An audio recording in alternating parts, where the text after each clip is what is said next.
मेरा आपसे कोई स्वार्थ नहीं है। अगर मैं अपने स्वार्थ की बात कहूँ तो मेरी एक बात मानिएगा, पर आपके आत्मकल्याण की, मुक्ति की, नजात की, तकलीफ़ों और परेशानियों से छूटने की बात करूँ तो एक एक शब्द को पी लीजिए आप, आपका ही भला होगा। हमारे पास एक आदमी आया, कहने लगा कि हमारी स्त्री मरने वाली है, लड़का बीमार है, मैं खुद भी बीमार हूँ। हमको किसी ने बताया कि जाओ बाबा से आशीर्वाद ले लो, इसलिए मैं आया हूँ, हमको आशीर्वाद दीजिए। मैंने कहा कि आशीर्वाद ऐसे थोड़े ही मिल जाता है, मेरी बात सुनो, मानो, तब यह सोचा जाएगा। श्रद्धा सीढ़ी है, प्रीति प्रतीत और श्रद्धा बनी रहेगी तो अगर आपका काम इस जन्म में न हो सका तो फिर मनुष्य शरीर मिलेगा, फिर महापुरुष मिलेंगे, तुमको पकड़ लेंगे और तुम्हारा काम होगा। जहाँ तन है वहीं मन है, तन से मन अलग नहीं है, इसलिए तन को जहाँ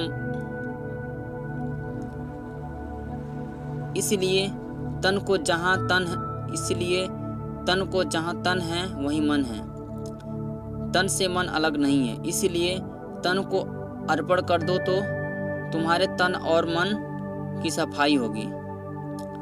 तुम्हें कुछ देना नहीं है, तुम्हारी चीज तुम्हारे पास ही रहेगी।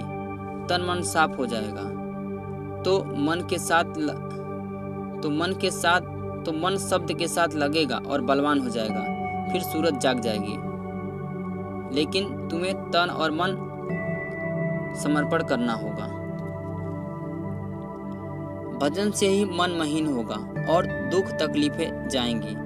इसीलिए जब जब मौका मिले भजन करना चाहिए। रात्रि में प्रार्थना करने के बाद भजन की अवस्था में सो जाओ। प्रातःकाल उठने के बाद मुंह हाथ धोकर एक दो प्रार्थना करो, फिर सुमिरन ध्यान भजन पर बैठ जाओ। तब मन रुकेगा,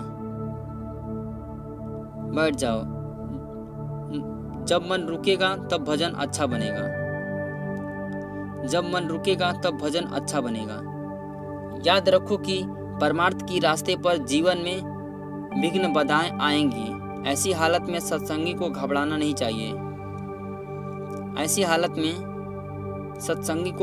नहीं चाहिए।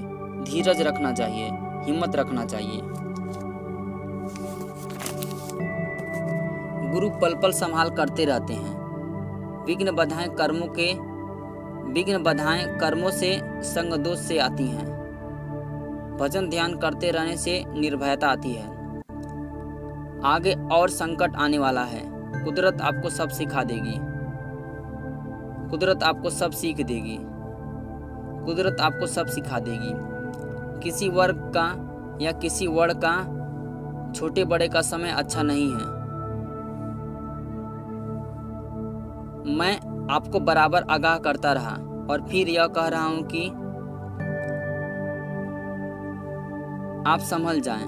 धर्म की स्थापना लड़ाई झगड़े से नहीं होगी। धर्म की स्थापना तो महात्माओं के द्वारा होती है। उनके दिल में सबके लिए प्यार और मोहब्बत का भंडार होता है। वो सबका हित चाहते हैं, वही धर्म की व्यवस्था करते हैं। महात्माओं की मेहनत कभी बेकार नहीं जाती। वह समय पर कारगर होती है, वह समय पर कारगर होगी। महात्मा कभी हारते नहीं। न वे मानी हैं, न वे अभिमानी हैं, न वे मानी हैं, न अपमानी हैं, न ऊंचे हैं, न नीचे हैं। हर समय हर पल में वे एक रस रहते हैं और जीवों के लिए परिश्रम करते रहते हैं। मैं राजनीतिक अंश रूप में नहीं हूँ।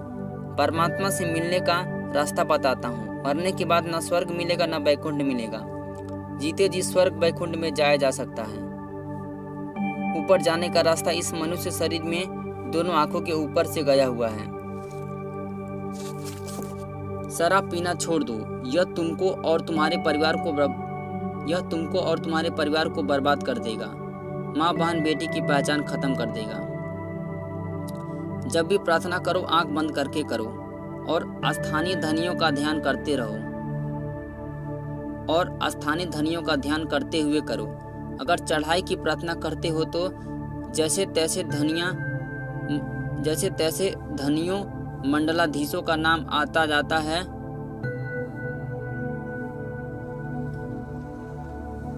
वैसे वैसे उनका ध्यान करते चलो।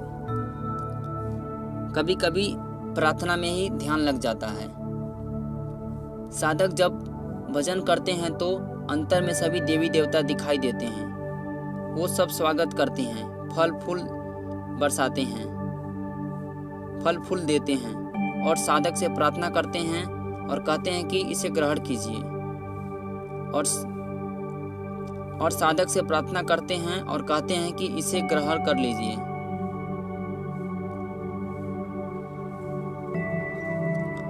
चुप रहने का गुण सीखना चाहिए। जब सत्संग में जाओ चुप रहने का गुण सीखना चाहिए। जब सत्संग में आओ तब चुप रहो। जब चुप रहने का गुण सीखना चाहिए। जब सत्संग में आओ तब चुप रहो। सत्संग में आते जाते और सुनते सुनते विचारों में परिवर्तन होने लगता है। महात्मा की दया से लोग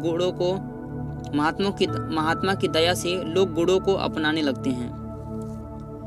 बिना पढ़े लिखे लोग महात्मा की बात जल्दी समझ जाते हैं। जो पढ़े लिखे विद्वान हैं उनको समझने में देर लगती है, क्योंकि उनको अपनी विद्या का घमंड रहता है।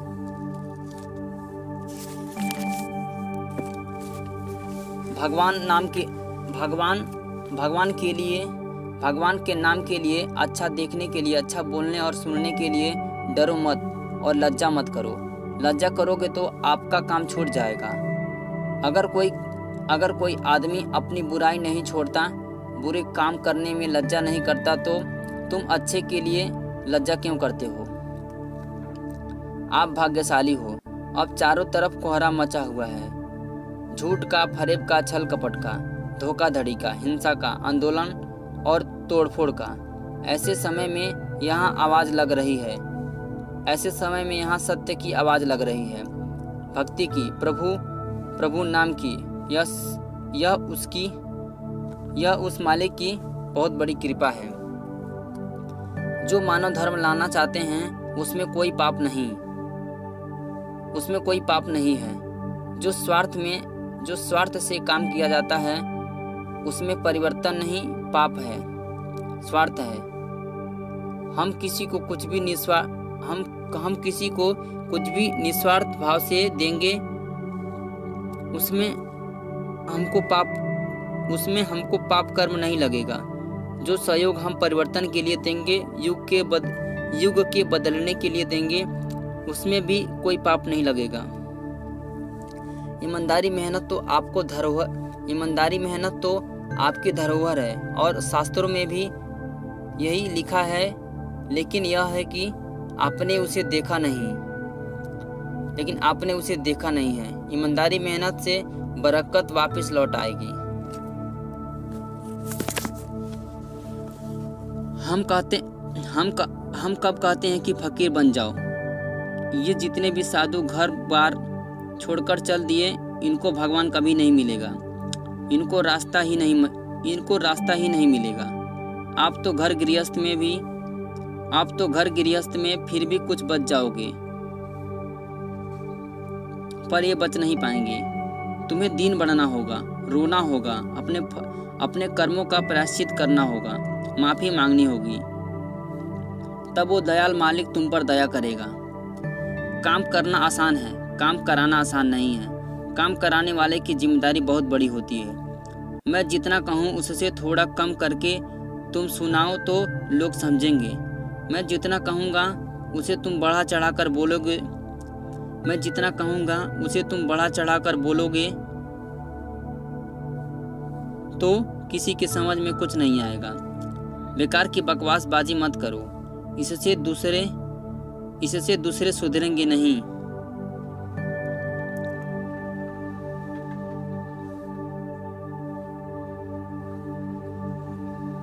न उनका कोई फायदा होगा बल्कि तुम्हारा नुकसान हो जाएगा। टाट पहनकर गलत काम मत करो। टाट पहनकर भी झूठ बोलना है। टाट पहनकर गलत काम मत करो। टाट पहनकर भी झूठ बोलना है। धोखा देना है तो टाट उतार दो। टाट पहनकर कोई गलत काम नहीं करता है तो उसका विश्वास कभी मत करो। मैंने सबको मौका दिया कि मेरे संदेशों को कानों कानों तक पहुंचा दो।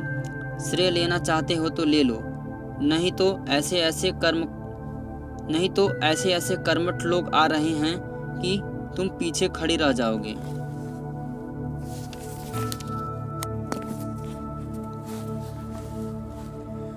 लोग मुझे बदनाम करना चाहते हैं, पर बदनामी और नेकनामी में क्या है? मेरी बदनामी तो उसी दिन हो गई जिस दिन मैंने घर छोड़ दिया। बदनामी और नेकनामी के लिए साधु को क्या, वह तो आपका कल्याण चाहता है। मैं नामदान दूंगा, आप नहीं लेना चाहते हो तब भी ले लो, लेकर रख लेना। तुम अपने घर में बहुत ऐसे सामान रखते हो जो रोज रोज इस्तेमाल नहीं करते हो। जब कभी समय आया तो उससे काम ले लेते हो। इसी तरह से तुम इसे ले लो, रख देना, और जब भी वक्त पड़े तो काम में ले लेना। यही तुम्हारे काम आएगा। अब बिना महात्माओं के किसी को सुख शांति मिलने वाली नहीं। यही व्यवस्था ठीक कर सकते हैं। झूठ बोलने वाले, धोखा देने वाले, लूटपाट कराने वाले अव्यवस्था कभी ठीक नहीं कर सकते। यह विकार जो फैल गया उसका सफाया होगा। आप सब हमारी एक बात को कागज पर लिख लो और अपने आप सब हमारी बातों को कागज पर लिख लो और अपने दिलो दिमाग में नोट कर लो। इस समय तकलीफों की वर्षा हो रही है। बीमारी असल में क्यों आई? आपने मनुष्य के खून में पशु पंछियों को खून मिला दिया। आपने मनुष्य के खून में पशु पंछियों का खून मिला दिया। यदि आपको पशु पंछियों का दवा दिया जाए तो आप मर जाओगे। अब डॉक्टर जवाब देने लगे कि मेरे पास दवा नहीं है। अब गांव-गांव में घर घर में बीमारियां प्रवेश हो गईं। ईमानदारी मेहनत न करने से ये सब रोग और बरकत खत्म हो गई। जो तंबाकू खा रहे हो आजकल उससे कैंसर हो रहा है। अब तो सबको प्रेम करते हो। हम तो सबको प्रेम करते हैं और यही सबको देते हैं। मैं आपको सम्मान के साथ ये चीज़ नामदान देना चाहता हूँ। प्यार न होता तो आपके पास आता ही नहीं। मुर्दा मिट्टी से बचो। जीव गति के लिए बड़ी गोपनीय बात बता रहा हूँ। ये अमूलक भेद है, इसको लोग जानते नहीं हैं। ये जो नाम रूप बताएं इनका साक्षात्कार होता है, इनका दर्शन होता है। जब आँख खुलेगी तो पहले स्वर्ग ही मिलेगा। उसमें धंसना पड़ता है। जब आँख खुलेगी तो पहले स्वर्ग ही मिलेगा, उसमें धंसना पड़ता है। फिर वैकुंठ मिलेगा, आगे शक्ति लोक है। फिर वैकुंठ मिलेगा, आगे शक्ति लोक है, और उसके आगे निरंजन भगवान मिलेंगे। मेरी प्रार्थना है शाकाहारी रहो और बुद्धि नाशक कोई नशा मत करो। बेईमानी करोगे, चोरी करोगे तो और तकलीफें होंगी और कष्ट होगा। बरकत तो एक सोना है, हीरा है। किसी को मिल जाए तो फिर क्या, रुपया पैसा क्या, कुछ होने वाला नहीं।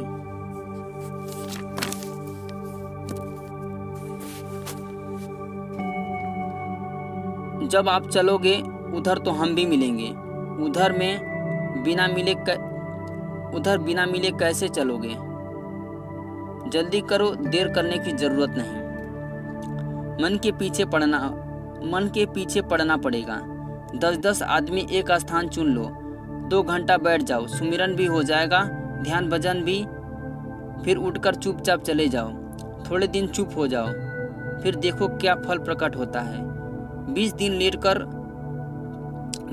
लेटकर करना तो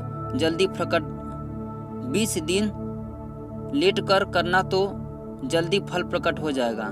मन को रोक लिया तो बहुत बड़ा काम हो जाएगा। ध्यान में मन को दृष्टि के साथ रोकना है और भजन के समय मन का कान के साथ रोकना है। रुकना नहीं होता तो हम क्यों बताते। बाहर का धन माँ भी छुपा कर रखती है, पत्नी पति से बाहर का धन माँ भी छुपा कर रखती है, पत्नी पति से छुपा कर रखती है, पति भी पत्नी से छुपा कर रखते हैं, सब चोरी करते हैं। जब आप छुपाकर ध्यान भजन करोगे तो वे धनी प्रसन्न रहेंगे, अंतर में और दया करेंगे। भजन ध्यान रोज नियम से करना चाहिए। अगर तुम भजन ध्यान करते होते तो मुझे इतनी परेशानी ना होती। जो व्यक्ति आपको इतने वर्षों से कुछ सुना रहा है, आगाह कर रहा है, कुछ कह रहा है, कुछ पढ़ा रहा है, कुछ आप में भर रहा है, कुछ आपके अंदर से निकाल रहा है, ट्रेनिंग दे रहा है, तो उसमें कोई बात तो जरूर है और उसके इस काम को कोई रोक नहीं सकता। महात्मा किसी को धोखा नहीं देते हैं। महात्मा किसी को धोखा नहीं देते हैं। उनकी बातें सबके हित के लिए होती हैं। इतने दिनों से आपको सुनाया जा रहा था, आगाह करता रहा। अगर आपने बातें मान लिया तो आज ये दिन न देखना पड़ता। चलो कोई बात नहीं, अब मान लो और समझ जाओ। आप 100 अनपढ़ एक जगह बैठकर प्रेम से बातें कर सकते हैं, पर 100 पढ़े लिखे एक साथ नहीं बैठ सकते। वे एक दूसरे की आलोचना करेंगे। ये राजनीतिक निर्माण है और धार्मिक निर्माण सत्य और सेवा का है। एक दूसरे की सेवा सत्कार का है, मान मर्यादा का है। धोखाधड़ी, बेईमानी, गाली गलौज, मारकाट और लूटमाट। धोखाधड़ी, बेईमानी, गाली गलौज, मारकाट और लूट का निर्माण नहीं है, ये धार्मिक निर्माण है। 1 घंटा सुबह और 1 घंटा शाम को 1 घंटा सुबह और 1 घंटा शाम को भजन ध्यान करो तो दुआ आशीर्वाद मिलेगा, दया का परिचय मिलेगा। जो देखो और सुनो अंतर में जो अंतर में देखो और सुनो उसे छुपा कर रखोगे, यानी पचा लोगे तो बड़ी दुआ मिलेगी।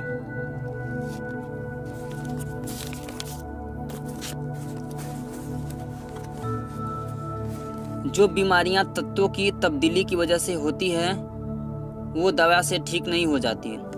वो दवा से ठीक हो जाती है, लेकिन जो बीमारी प्रबंध कर्मों से आती है उसे महात्मा ठीक नहीं करते हैं। हाँ, दया का क्लोरोफार्म महात्मा दे देते हैं। जैसे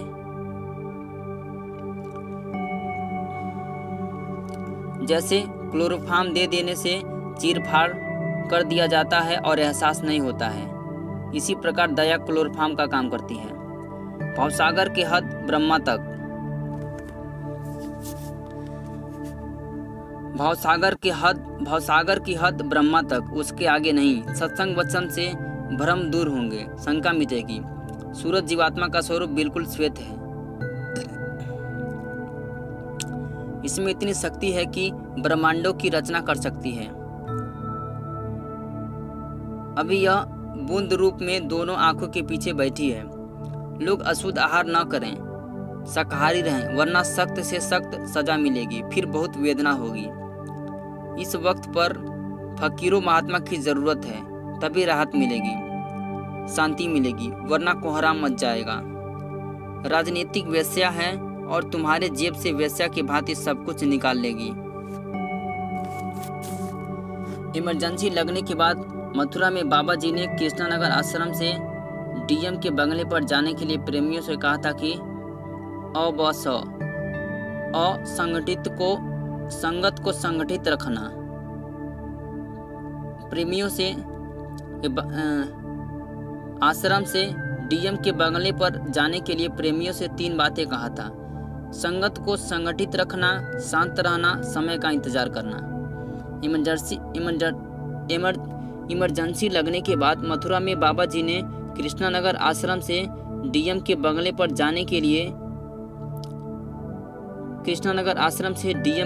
पर जाने से पहले प्रेमियों से 3 बातें कहा था।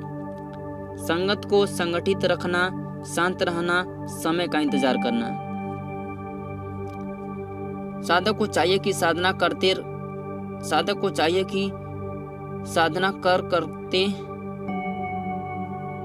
करते समय मन की निगरानी रखें।